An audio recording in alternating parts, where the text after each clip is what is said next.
Boa noite a todos. Boa noite. Então, o tema escolhido para a nossa conversa dessa noite foi o tema do Evangelho, né? Está no Evangelho segundo o Espiritismo. É a parábola da figueira que secou. Isso está lá no capítulo 19, item 8 do livro do Evangelho segundo o Espiritismo, certo? Então, como a maioria de nós já sabe bem, né? Jesus, que foi o espírito que se tem notícia mais evoluído que pisou aqui no planeta Terra, mais evoluído em que sentido? Em todos, né? No sentido intelectual, de conhecimento, e principalmente no sentido moral. Então, o que a gente diz no Espiritismo, ele já tinha as duas asas, né? Para a gente evoluir, conseguir para dimensões superiores, a gente precisa de duas asas. Uma da moralidade e outra do conhecimento. Ele já tinha as duas. E os métodos que ele aplicava para ensinar a gente, na época que ele conviveu aqui pessoalmente com a gente, são métodos também que a maioria de nós já ouviu falar, né? Geralmente o método mais utilizado era através de parábolas, né? De histórias com fundo moral. Usava também metáforas, né? Analogias, símbolos, tudo isso ele usava para ensinar a gente. Por quê? Porque aquele ser com aquele conhecimento todo, como é que ele poderia explicar coisas para a gente que a gente não tinha nem noção e coisas que a gente até hoje ainda não compreende, né? Muitas coisas que ele ensinou para a gente naquela época, séculos depois é que a gente foi compreender, e tem coisas que até hoje a gente lê lá, acha que entende, daqui a pouco vê alguém comentando diferente, então isso quer dizer, né? E coisas que a gente ainda vai ter que descobrir o que ele quis dizer. Certo? Então a sua didática era essa, né? Principalmente com parábolas, porém esse não era o único método de ensino que ele utilizava. Ele usava outro método de ensino também, que foi mais utilizado pelos profetas no Antigo Testamento. E que método é esse? É isso que a gente vai descobrir aqui. Não vou falar ainda para a gente ficar, todo mundo prestando atenção nisso. E para exemplificar, por exemplo, algumas frases são muito conhecidas de Jesus, né? Uma delas que todo mundo já deve ter ouvido falar, a maioria de nós, que dizia: há muitas moradas na casa do meu pai. Naquele tempo lá, 2000 e poucos anos atrás, quem escutava essa frase, será que conseguiria compreender o que ele quis dizer? Há muitas moradas na casa do meu pai. Então, séculos depois, passou o tempo, né? A ciência evoluiu, né? E a gente hoje tem a visão clara do que ele quis dizer. Dá para entender assim, o que ele quis dizer para a gente? Meus irmãos, nós vivemos aqui num planeta Terra, né? A gente habita esse planeta, mas além desse planeta existem muitos outros. A gente faz parte de um sistema estelar, onde tem uma estrela que provém, né? Que dá a vida, que dá energia para esses planetas. Tem outros planetas também do sistema solar. E além desse planeta, desse nosso sistema solar, existem também muitos mais outros sistemas estelares, galáxias e tudo. Isso que ele quis dizer. Mas naquela época, como é que a gente poderia compreender isso? Né? Eu fui passando, a gente compreendeu. Outra frase também que é muito famosa, que ele dizia, né? Vós sois deuses, podem fazer tudo o que eu faço e muito mais. Naquela época, como é que alguém que estava escutando Jesus ali, alguns, claro, né? Poderiam compreender, chegar perto, mas a maioria de nós não. Naquela época a população toda, né? Não existia empresa, empresário e tecnologia e nada. A maioria era pescador, era agricultor, né? Cuidava de rebanho, de ovelha, ou simples mesmo, né? Mas o que será que Jesus quis dizer com isso? Vós sois deuses, podem fazer tudo o que eu faço e muito mais. Hoje a gente pode compreender. O que ele quis dizer com isso? Está dizendo assim para a gente, uma das interpretações, né? Olha, meus irmãos, nós somos irmãos, né? Somos filhos do mesmo Pai, nosso Pai é Deus. Eu fui criado do mesmo jeito que vocês. De que jeito? Simples, né? Ignorante. Resumindo bem, quer dizer isso, simples e ignorante, que isso aí, se for explicar mesmo, daria outra palestra, mas resumindo bem, né? Sem conhecimento, né, e sem moralidade, simples e ignorante. É isso que ele quis dizer para a gente. Qual é a mensagem que ele está passando? Eu fui criado do mesmo jeito que vocês. Né? E se a gente entende, né, uma das características de Deus lá, né, os atributos divinos, que ele é soberanamente bom e justo, não poderia ser diferente. Será que Deus olharia para o espírito que ele criou e diria: para ti eu vou dar esse dom, mas para aquele lá eu não vou dar? Né? Então, se ele é justo, não poderia favorecer um, desfavorecer outro. Né? Se ele é bom, ele tem que ser justo. Né? Então, Jesus quis dizer isso para a gente. Né? Foi criado como a gente, todos nós fomos criados da mesma maneira como espíritos, todos nós temos uma data de início, que Deus sabe, nós não sabemos. Todos nós, depois somos criados por Deus, a gente é imortal, vive para sempre, né? A gente tem, no Espiritismo se diz que a gente pode compreender assim, a vida na verdade é uma só, a nossa vida, englobando o quê? Passagens que a gente tem na carne, né? A gente reencarna, e a gente volta para o mundo espiritual. A vida engloba esses dois lados, né? Que a gente vive no mundo espiritual e que a gente vive na carne. Então isso que ele ensinou para a gente, isso dá o quê? Esperança, né? Se todos nós também ao longo do tempo fomos aprendendo o que Jesus aprendeu, cada um no seu tempo, a gente um dia vai poder chegar nesse status de um ser que a gente ainda compreende pouco a grandeza dele, né? Entende que é um ser muito superior, mas tem muito mais coisa de Jesus que a gente não tem condições de compreender. E quando ele falou, vós são os deuses, pode fazer tudo que eu faço e muito mais, né? Quando eu dei essa frase para estudar mesmo, por que ele falou muito mais, né? Se Jesus, naquela época, antes do nosso planeta ser criado, nosso planeta tem aproximadamente 5 bilhões, mais de 5 bilhões de anos, né? 5 bilhões e meio, se não me engano, Jesus já foi o responsável por planejar, ele foi o arquiteto do nosso planeta. Então, há 5 bilhões e meio de anos atrás, ele já tinha o conhecimento necessário para planejar um planeta. Ele junto com os outros espíritos superiores que ajudaram, né? E de lá para cá, o que será mais que ele pode fazer? Será que ele já consegue criar uma estrela? Criar um sistema planetário completo? Criar uma galáxia? A gente não sabe. Então, talvez o que ele quis dizer é isso, podem fazer tudo que eu faço, que ele já fazia na época, e muito mais ainda. Ele sabe que os seres vão sempre evoluindo, né? Então, hoje a gente compreende essas frases. A gente pega o conhecimento que a gente tem hoje, aplica numa frase que foi falada há 2000 e poucos anos atrás. Aí tem outros tipos de ensinamentos, eu estou falando mais do Velho Testamento, que é do contrário. A gente tem que, na verdade, quando escuta o que está sendo afirmado ali, uma parábola, um ensinamento está sendo mostrado para a gente compreender, a gente tem que se transportar para aquele tempo antigo. Estou falando até antes de Jesus ir, no Velho Testamento. Por exemplo, eu vi um vídeo do Haroldo Dutra Dias falando sobre as traduções da Bíblia, né? Todo o processo que foi feito para a gente chegar na Bíblia que tem hoje, é um processo longo, de milhares de anos, passou por tradução de várias línguas para, no dia de hoje, praticamente todas as pessoas do planeta têm acesso a alguma versão da Bíblia, né? E uma frase que o Haroldo até vou usar o mesmo exemplo dele, que ele usou, para mostrar como a gente tem que contextualizar, quer dizer, a gente tem que se transportar para aquela época para poder compreender. Uma frase assim, ó, que Daniel disse, lá no Antigo Testamento. Tinha até anotado aqui qual é a passagem, mas eu acho que não tem importância também. Ele fala assim, ó, Senhor, mostro os meus dentes gordurosos para ti. A gente lembra isso hoje, o que a gente vai entender, né? Mostro, falando com Deus, Senhor, mostro meus dentes gordurosos para ti. Para a gente hoje não tem sentido nenhum. Pelo contrário, a gente imagina, se eu vou encontrar com alguém que eu prezo, né? Independente disso, vou trabalhar, a gente vai com o cabelo arrumado, com a roupa certinha, né? Os dentes escovados, a gente não vai chegar lá para falar com alguém com um pedaço de comida agarrado no dente. E essa frase aqui, Senhor, mostra meus dentes gordurosos para ti. Qual seria o significado disso, né? É claro que as traduções ao longo do tempo vão adaptando, né? Vão adaptando para o tempo que a gente vive. Na verdade, essa frase, quando foi traduzido lá do hebraico, ela foi traduzida assim, adaptada, né?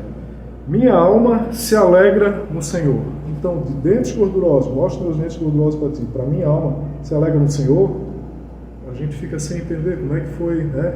Qual era a ideia. É porque na época do Antigo Testamento lá,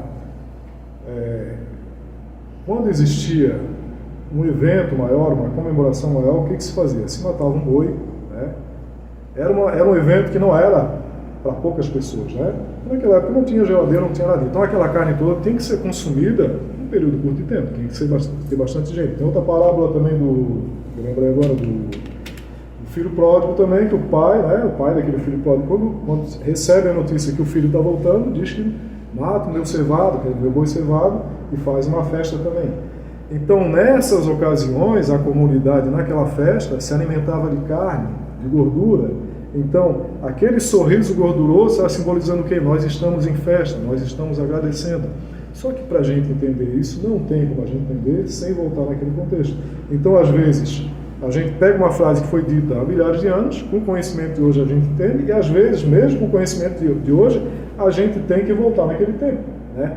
Porque muitas coisas que a gente vê hoje, também que Jesus falou, que os profetas do Antigo Testamento falaram, nem sempre são analogias. Muitas vezes a linguagem é literal, né? Eles usavam realmente a palavra que estava sendo dita, não tinha sentido figurado. Queria realmente dizer aquilo que estava sendo dito. E para a gente compreender tem que ter essa adaptação. E qual será o outro método, né, nessa parábola da figueira? Porque a parábola, claro, os apóstolos anotavam o que Jesus dizia, né? Jesus nunca escreveu nada, anotavam os ensinamentos dele, e a gente tem o que? A transcrição, a anotação do que os apóstolos viam, que serve de ensinamentos para a gente hoje, mas ele não escrevia nada. E nessa palavra ele usou um método diferente. Esse método, como eu falei antes, já comentei, os profetas usavam muito. E para a gente entender que método é esse, eu vou voltar lá na profecia, lá do Antigo Testamento, do profeta Isaías. O que dizia essa profecia? Era uma época em que estava o governador, né, da época, queria fazer uma aliança com os hebreus, né, o egípcio, o governador egípcio, como é que é o faraó, né? O faraó egípcio queria fazer uma aliança com o povo hebreu, para que o povo hebreu se aliasse ao Império Egípcio para lutar contra o Império Assírio, né? E numa revelação divina para esse profeta Isaías, foi avisado para ele, de uma certa maneira lá, né, no sonho, que se o povo hebreu entrasse nessa aliança e fosse para a guerra contra o Império Assírio, ia ser muito problemático. O Império Assírio, o povo hebreu ia ser derrotado e dominado. Aí veio através de uma revelação divina. Só que o profeta, na época, ele pensou, como é que eu vou explicar isso para o povo?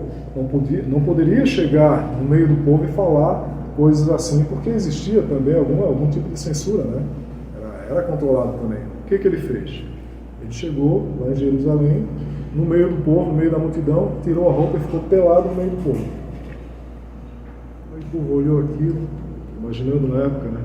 O profeta deve ter perdido a cabeça, o profeta não está falando, o profeta pirou, deve ter pensado, né? Ele fez isso. O que ele estava simbolizando ali? Depois ele explicou. Ele falou dessa questão que o povo hebreu poderia ir para a guerra, mas se fosse para a guerra, ia perder a guerra e ia ser humilhado. Entendendo o que o profeta fez, né? Uma pessoa que está em público, não tem nem a roupa do corpo, dá para compreender o que ela perdeu tudo, né? Não tem nem a roupa do corpo. Então é isso que ele estava dizendo ali. Qual foi o método que foi utilizado? Não foi parábola, não foi analogia, né? Não foi nada que a língua usou. Foi uma encenação, foi um teatrinho. Nessa parábola também da figueira que secou, Jesus usou esse método também. Esse mesmo método para ensinar o que ele queria ensinar. Vou fazer uma leitura rapidinha desse trecho, é um trecho bem pequenininho. Eu gosto de ler o trecho original, porque a gente não perde, né, nenhuma palavra ali. E não deixa de comentar nada que é importante. Peço licença para vocês para ler esse trechinho. É bem pequeno. Eu sempre escolho trechos pequenos porque o nosso tempo é curto. Mas não é porque é pequeno que não tem muitos ensinamentos, não. O que eu estou falando é o que eu entendi. Mas outra vez que eu vou ler no futuro, que vocês vão ler, ou que outro palestrante fala, tem mais coisas. Só que às vezes a gente não consegue compreender. Sempre tem várias camadas, né? Então, parábola da figueira que secou. Quando saía de Betânia, ele teve fome. E vendo ao longe uma figueira, para ela encaminhou-se, a fim de ver se acharia alguma coisa. Aqui já é interessante, né? Ele tinha fome, mas aqui, pelo menos, está dizendo, ele não falou, vou lá ver se acha comida, vou se acha alguma coisa. Já é uma dica. O que ele quer achar lá? Se ele está com fome, deveria ser alguma coisa para comer. Mas já usou a palavra alguma coisa. Tendo-se, porém, aproximado, só achou folhas. Quer dizer, tinha árvore lá, a figueira, tinha folhas, mas não tinha fruto nenhum. Visto não ser tempo de figo, Jesus estava ciente, os apóstolos também estavam cientes que naquela época não era o tempo de ter figo. Então por que ele saiu dali de onde ele estava, foi na figueira que estava mais longe, procurar alguma coisa para comer? Ele sabia.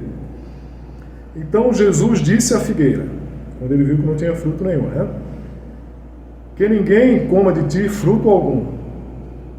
O que os seus discípulos ouviram. Os discípulos estavam perto, todos ouviram. No dia seguinte, já tinham ido para onde queriam ir, passaram pela figueira, no caminho de volta, viram que secara até a raiz. A figueira que estava no dia anterior cheia de folhas, depois que Jesus falou isso, ela secou até a raiz. Ele secou, morreu.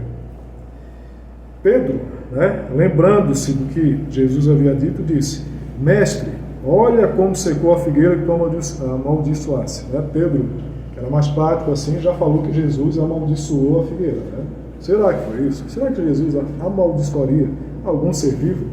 Ele sabendo que as árvores, os animais, as plantas, elas têm um princípio inteligente ali também, que vão evoluindo, A gente vai passando pelos reinos, mineral, vegetal e tal, evoluindo com o princípio inteligente, adquire a consciência no reino animal. Será que Jesus faria isso com um ser que está ali? Acredito que não. Jesus, tomando a palavra, lhe disse: Tende fé em Deus. Digo-vos em verdade, que aquele que disser a esta montanha: tira-te daí e lança-te ao mar, mas sem hesitar no seu coração, quer dizer, sem dúvida, confiante, tendo fé, crente firmemente de que tudo o que houver dito acontecerá. Verá que com efeito acontece. Quer dizer, tendo fé, diz um exemplo claro, um exemplo bem radical. Uma montanha, deixa uma montanha sair dali, ela vai se deslocar. Mas está querendo dizer o quê? Que para a fé não tem limites. Mas então, se Jesus sabia que a figueira não tinha frutos, estava com fome, ele estava longe dela, se deslocou até lá, por que ele fez isso? Esse tempo aqui já estava próximo da crucificação dele, já estava bem próximo. Ele, na sua inteligência, provavelmente já tinha entendido o que ia acontecer com ele. A mensagem não estava sendo compreendida, estava incomodando os sacerdotes lá do povo hebreu, queriam a cabeça dele. Então ele já estava vendo que ele, talvez, essa é a interpretação minha, gente, pela lógica a gente entende isso, Ele já estava vendo que provavelmente a missão dele, o tempo dele estava chegando ao final ali. Não ia durar muito. Então ele estava pegando os apóstolos e dando mais de ensinamento. Mas então por que ele utilizou a figueira para dar esse exemplo? O que ele estava dizendo ali? Na Bíblia, a gente tem vários símbolos, Vários. Vou ter até alguns aqui para não esquecer. Por exemplo, como símbolo, usaram a pomba branca, simboliza pureza. O cordeiro simboliza sacrifício. A cobra, a serpente, pode simbolizar perigo. As sementes aparecem também no Velho Testamento lá, simboliza algo divino, algo que vai crescer e se tornar superior. Então é usada a simbologia. E a figueira? Qual é a simbologia? Qual é o significado da figueira? É que a figueira, a gente encontra indícios lá no Antigo Testamento, a figueira e a videira, são duas árvores, elas simbolizam o povo hebreu. Então quando Jesus estava falando daquela figueira ali, ele estava usando analogia, apesar de ser uma encenação, usando analogia também, falando, indicando para os apóstolos o que ia acontecer. Na verdade, ele estava falando do povo hebreu. Mas então, se Jesus viu de longe, não tinha frutos, não era a época de frutos, ele se dirigiu até lá. É porque lá no hemisfério norte, a figueira, ela geralmente tem 3 floradas por ano. Uma mais no início da primavera, que é bem rara, uma mais para frente, ali depois da primavera ali, e outra depois mais para o final do ano. Só que é na região lá do hemisfério norte. E essa florada que dá mais cedo, ela era bem comum. Mas essa figueira, Jesus nessa época, ele estava passando ali mais ou menos na época, finalzinho de março, começo de abril. Que era a época que a figueira, às vezes, dava alguma coisa, mas frutos era difícil de dar. Então o que ele estava simbolizando ali? Como é que a gente pode compreender isso? Se a figueira, a árvore, era o símbolo do povo hebreu, e ela estava cheia de folhas, a gente pode compreender da seguinte maneira. As folhas simbolizavam o conhecimento do povo hebreu. O povo hebreu, assim como outros povos, o povo grego, por exemplo, ele tinha a missão de trazer os ensinamentos da filosofia para a humanidade. povo... Outro povo ali, deixa eu ver como eu tenho aqui. Esse exemplo tá bom, né? O povo hebreu. O povo grego. O povo hebreu, ele tinha como missão, como povo, de espalhar para o mundo a ideia do monoteísmo, do Deus único, né? Para quê? Para combater as religiões que na época eram pagãs ainda, que acreditavam em vários deuses. O povo hebreu não, ele já tinha essa ideia do Deus único, um criador de tudo. Não existia um Deus para cada coisa. A religião romana não, já era diferente, já era pagã. Né? Tinha um panteão lá com vários deuses. Essa era a missão do povo hebreu. Então eles já tinham conhecimento, eles já estavam como se fosse uma figueira temporão. O que é temporão? Aquilo que está antes do tempo, né? Aquilo que teve um certo adiantamento. Mas aí tem um contrassenso, né? Se o povo hebreu estava adiantado em relação aos outros, em relação ao conhecimento do monoteísmo, quais eram os frutos? Né? O que eles estavam fazendo com essa informação? Eles estavam divulgando? Pelo contrário. Né? Com o passar dos anos, né, os sacerdotes se fecharam nos seus templos, exigiam pagamento de tributo, de sacrifício e tudo isso, e a mensagem de Deus, aquela mensagem de todo mundo entender que existe um Deus único, criador de tudo, ela estava sendo um pouco deixada de lado. E a figueira já tinha folhas. Mas se tinha folhas, tinha tudo, porque não tinha fruto? A comparação do povo hebreu. Vocês têm o conhecimento, já sabem, né, que é um Deus único. Esse conhecimento também, isso faz um link com outro assunto dentro do movimento espírita, que é muito falado também, da parte dos exilados lá do sistema de capela, né? O povo hebreu se diz que foi um dos povos que foi exilado lá do sistema de capela, que veio para a Terra também, porque lá no sistema de capela, o planeta que eles habitavam passou, né, por uma evolução, e apesar de eles serem comparados com a raça humana naquela mesma época, eles eram muito mais evoluídos em tecnologia e tudo isso, em conhecimento, para eles poderem conviver com aqueles seres daquele planeta que já tinham uma noção moral superior, eles estavam atrasados. Eles estavam atrasados em relação ao planeta original deles, em relação ao nosso planeta aqui, eles estavam adiantados. Então já tinham esse conhecimento. E se já tinham conhecimento, cadê os frutos? É isso que Jesus estava dizendo. Onde é que estão os frutos desse conhecimento? Vocês estão espalhando para o mundo a minha mensagem? Não estava. Jesus teve que vir para tentar espalhar essa mensagem para o mundo. A gente sabe o que aconteceu, né? Foi impedido e crucificado. Então, Jesus usou essa figueira, essa árvore, fez uma encenação, estava falando para os apóstolos ali. É hora de darem frutos, que dê os frutos. E aí, quando passaram um dia, a árvore estava seca, né? Pedro não falou, mestre, amaldiçoasse a árvore. Não, Jesus não, acho que não faria. Não faria esse tipo de coisa, né? Provavelmente, a interpretação minha, tá, gente? A interpretação minha. É uma árvore que já tinha algum problema, ele analisou isso com antecedência, né? Viu o que ia acontecer e utilizou aquela árvore para dar aquele exemplo. Então, o que pode ficar, né, de lição para a gente dessa palavra? Que não adianta, isso agora falando de nós aqui, né, do planeta Terra, não adianta ser como uma árvore grande, frondosa, cheia de folhas, né, com aparência que vai dar fruto, já tem até flor, mas não dá frutos. O que vale não é o exterior, não é o que aparenta ser. O que vale é os frutos que vão ser dados, né? Várias passagens, outras da Bíblia também, fazem referência aqui, vou ter algumas aqui, sobre os apóstolos falando aqui, né, sobre as árvores que não dão fruto. Ó. Em Mateus, capítulo 15, versículo 13.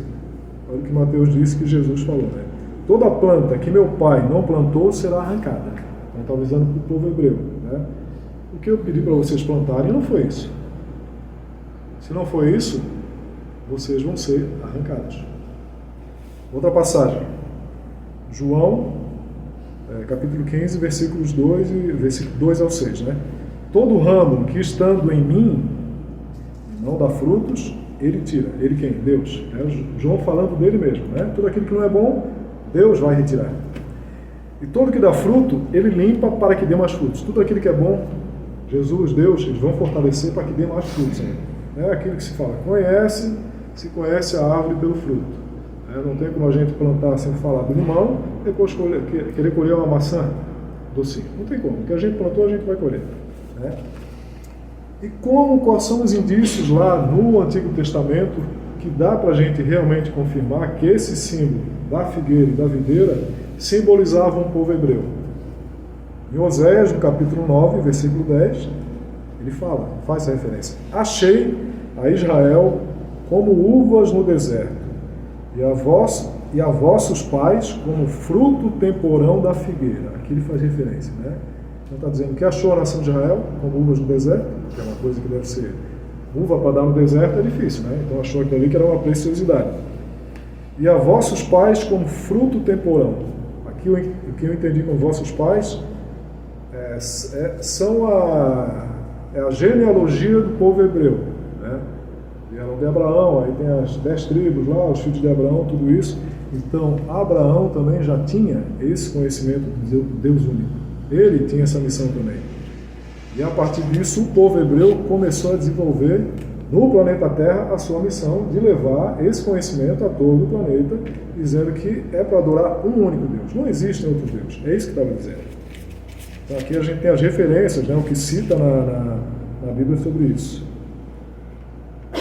Que eu tinha esquecido de falar ainda há pouco. O povo romano, a tarefa deles como nação era trazer o entendimento sobre o direito para a gente, né? O direito em questão de leis, né? Era a tarefa deles. Como eu falei então, gente, o que fica de lição para isso, né? Do que a gente ouviu aqui, é que não adianta falar o que é certo falar, ser só labial. Não adianta ter a aparência de uma pessoa, né, que honra a Deus, que é uma pessoa boa. O que vale, na verdade, são as ações. Não precisa nem ter a aparência, né, de quem faz tudo certinho. É isso, na minha opinião. Os frutos é que vão valer. É isso que vale. Certo? Pessoal, a mensagem para essa noite seria essa. Agradeço, então, a paciência de todos e fiquem todos com Deus. Obrigado.